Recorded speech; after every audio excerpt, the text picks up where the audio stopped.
Hello and welcome to Cannon Coffee Espresso Machines. Today we're testing this beautiful Pavoni espresso machine.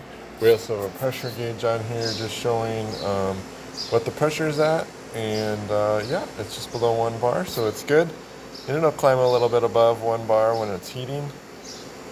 Here we see it climbing, and then there we just heard it click, and so that's turning the heating element off, and that'll slowly go down just below 1 bar. And so yeah, everything's looking good there. Let's go ahead and pull a shot with one hand, always a bit of a challenge.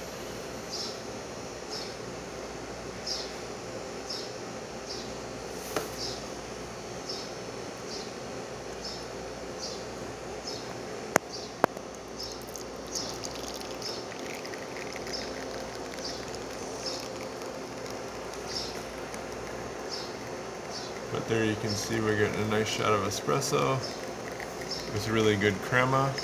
This coffee is actually a little bit old, so it's pretty impressive that we're getting crema like that, and little, seeing the white on there, or the lighter color, is always a good sign.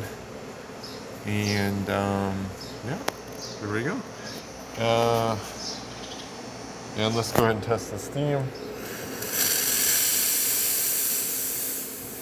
So thank you for pairing with Cannon Coffee. Please like our videos below. If you'd like to see more videos like this, please subscribe to our channel. Thank you.